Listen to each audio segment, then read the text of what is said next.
சென்னை பல்லாவரத்தில் வங்கி பணம் 25 லட்சம் ரூபாய் கையாடல் செய்யப்பட்ட வழக்கில் 5 பேர் கைது செய்யப்பட்டுள்ளனர். இதுகுறித்த கூடுதல் விவரங்களை நமது செய்தியாளர் சுப்பிரமணியிடம் கேட்கலாம். சுப்பிரமணி, பல்லாவரத்துல வங்கி பணம் கையாடல் செய்யப்பட்ட வழக்குல திருப்புமுனை ஏற்பட்டிருக்கு. இதுல வங்கி மேலாளரையே காவல்துறையினர் கைது செய்ய என்ன காரணம்?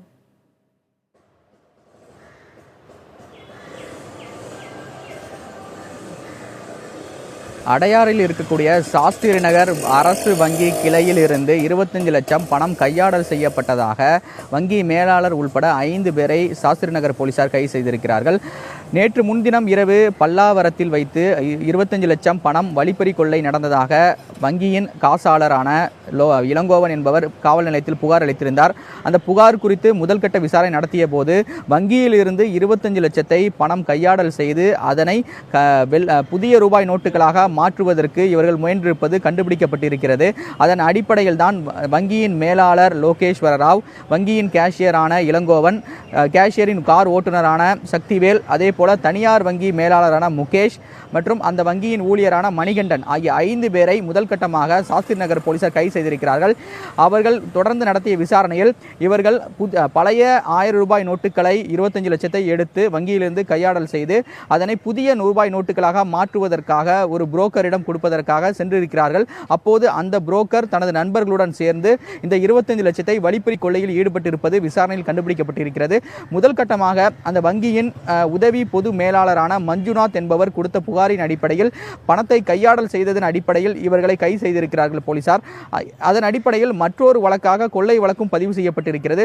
தற்போது கையாடல் செய்தது தொடர்பாக காவல்துறை தற்போது விசாரணை நடத்தியிருக்கிறார்கள். இன்று மாலைக்குள் கைதான 5 பேரையும் நீதிமன்றத்தில் ஆஜர்படுத்துவதற்கான நடவடிக்கை எடுக்கப்படும் என்று காவல்துறை தரப்பில் தெரிவிக்கப்பட்டிருக்கிறது. வேதவழி. சுப்பிரமணி, தற்போது இந்த 5 பேர் கைது செய்யப்பட்டிருக்கும் நிலையில காவல்துறையினரோட அடுத்த கட்ட விசாரணை எப்படி இருக்கும்?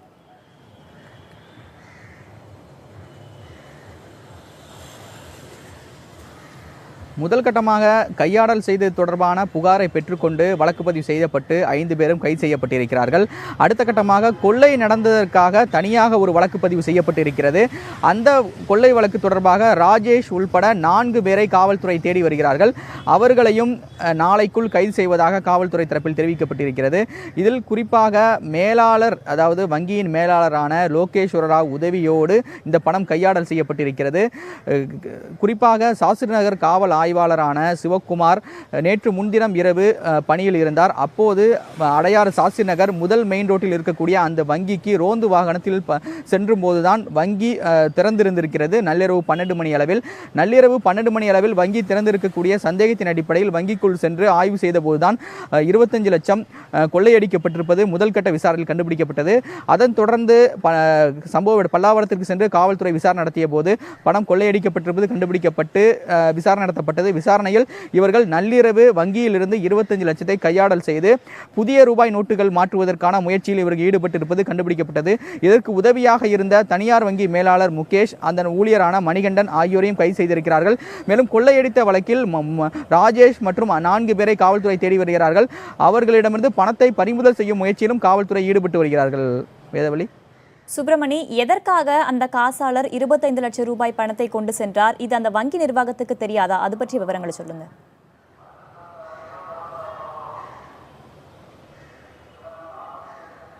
குறிப்பாக இந்த கையாடல் சம்பவத்தில் வங்கி மேலாளருக்கும் உடந்தையாக இருந்திருக்கிறது கண்டுபிடிக்கப்பட்டிருக்கிறது. வங்கி மேலாளரான லோகேஸ்வர ராவ் அவருடைய உதவியோடு காசாளர் இளங்கோவன் மற்றும் அதன் கார் ஓட்டுநரான சக்திவேல் ஆகியோர் 25 லட்சத்தை நள்ளிரவே கையாடல் செய்து அதன் பிறகு தனியார் வங்கி மேலாளரான முகேஷ், மணிகண்டன் ஆகியோர் உதவியோடு ஒரு புரோக்கரிடம், ராஜேஷ் என்ப ஒரு புரோக்கரிடம் பணத்தை மாற்றுவதற்கான, அதாவது பழைய ரூபாய் நோட்டுகளை புதிய ரூபாய் நோட்டுகளாக மாற்றுவதற்கான முயற்சியில் அவர்கள் ஈடுபட்டிருக்கிறார்கள். இதற்கு 30% கமிஷன் அடிப்படையில் அனைவருக்கும் பிரித்து வழங்கப்படும் என்று கூட்டு முயற்சியில் இவர்கள் ஈடுபட்டிருக்கிறார்கள். புதிய ரூபாய் நோட்டுகள் மாற்றப்பட்ட பிறகு இதனை அதிக கமிஷன் அடிப்படையில் வேறு ஒருவருக்கு மாற்றுவதற்கான முயற்சியிலும் இவர்கள் திட்டமிட்டிருப்பது கண்டுபிடிக்கப்பட்டிருக்கிறது. அது மட்டுமில்லாமல் வங்கியிலிருந்து கையாடல் செய்த பணத்தை மறைப்பதற்கான முயற்சியிலும் அவர்கள் ஈடுபட்டிருக்கிறார்கள். குறிப்பாக வருடத்தின் இறுதி நிதியாண்டு கடைசியில் தான் ஆடிட்டிங் செய்யப்படும். அப்போது வங்கியின் மேலாளர் இது தொடர்பான போலி ஆவணங்களை தயார் செய்து இந்த பணத்தை மறைப்பதற்கான முயற்சியில் ஈடுபட திட்டமிட்டிருப்பதும் கண்டுபிடிக்கப்பட்டிருக்கிறது. அதன் அடிப்படையில் முதல் கட்ட விசாரணையில் தான் இவர்கள் பணம் கையாடல் செய்யப்பட்டது கண்டுபிடிக்கப்பட்டு 5 பேரும் கைது செய்யப்பட்டிருக்கிறார்கள். அடுத்த கட்டமாக அந்த கொள்ளை வழக்கில் தொடர்புடையவர்களை கைது செய்யும் நடவடிக்கையில் காவல்துறை இறங்கியிருக்கிறார்கள். வேதவழி சுப்பிரமணி, இந்த விவகாரத்தில் தற்போது 5 பேர் கைது செய்யப்பட்டிருக்காங்க. இந்த 5 பேரை தவிர்த்து வேறு யாரெல்லாம் இந்த விசாரணை வளையத்துக்குள்ள கொண்டு வர காவல்துறையினர் திட்டமிட்டிருக்காங்க?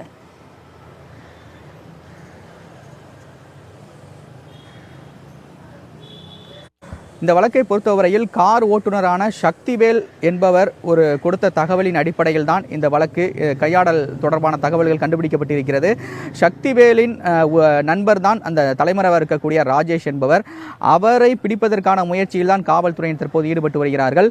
அவர் தான் 25 லட்சத்தை பணத்தை கொள்ளையடித்து சென்றிருக்கிறார்.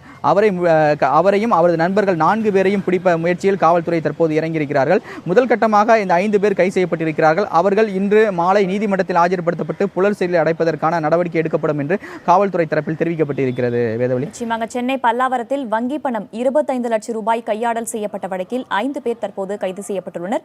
இது குறித்து தங்களின் தற்போதைய தகவல்களுக்கு நன்றி சுப்பிரமணி. அடுத்த கட்ட விவரங்களுக்கு மீண்டும் உங்களை தொடர்பு கொள்கிறோம்.